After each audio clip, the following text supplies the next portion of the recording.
Salut Djalil, Salut. félicitations, on vient te retrouver pour te décerner le trophée du meilleur joueur U21 de la saison 2022-2023 amateur de National 1 National 3. Merci beaucoup. Félicitations. Alors, Merci beaucoup. c'est pas le ballon d'or, pas encore en tout cas, mais c'est une belle fierté, je suppose, pour toi. Oui, franchement, je suis très content. Surtout que c'est une continuité après la première interview qu'on avait fait Mm. avec votre journal. Donc, on se retrouve maintenant à la fin de saison pour ce trophée-là. Donc, c'est un grand plaisir. Alors, cette saison, tu as fait 30 matchs de N2 sur 30 possibles. Tu as inscrit 6 buts, tu as délivré 7 passes décisives. Une saison pleine. Raconte-nous un peu tout le déroulé de cette magnifique saison pour toi. Bah, honnêtement, ça a suivi le collectif.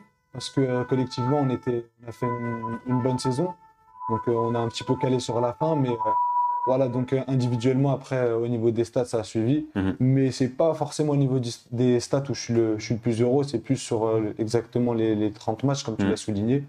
Donc voilà, ça s'est fait sur toute la saison. J'ai pu faire une saison complète sans blessure et Ouais, voilà. c'est le plus important. Sans blessure, c'est peut-être le Graal un peu pour C'est les joueurs. surtout ça, surtout avec les saisons que j'ai pu passer moi précédemment, où j'ai eu quand même quelques petits pépins physiques. Hmm. Donc cette année, franchement, j'ai pas eu à me plaindre.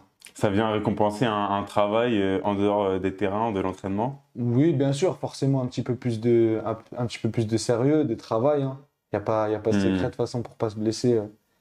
Il faut mettre tous les facteurs possibles de son côté Hmm. pour ne pas se blesser, hein. Pour atteindre cette réussite, qu'est-ce que tu as mis en place de ton côté, en plus que les autres joueurs, pour faire une belle saison comme celle-là? Honnêtement, j'ai rajouté un peu de travail en salle, Mhm. obligatoire, ce que je faisais pas forcément sur les saisons précédentes, ou du moins très peu. Donc beaucoup de travail en salle, du renforcement, de la prévention et surtout franchement de la détermination, hein. Hmm. Comme je te l'ai dit, il y a pas de secret, hein. Franchement, il y a pas de secret, le travail, c'est tout. Avec l'FC 93, vous avez été leader pendant une partie de la saison, vous avez été très proche de monter en N1. Je suppose que ça a été aussi un peu un échec sur lequel tu as envie de rebondir pour la suite. Oui, bien sûr, surtout au vu de la saison qu'on a faite. Donc on a fait un gros début de saison. Ensuite, on était dans la continuité au niveau des résultats. Hmm. Malheureusement, sur la fin, on a eu, je sais pas si c'est cette petite appréhension de jouer des matchs en jeu, mais Hmm. en tout cas, on n'a pas été au bout. C'est ce que les gens retiendront. Mais voilà, c'est vrai qu'on reste sur un petit goût amer sur Hmm. cette fin de saison.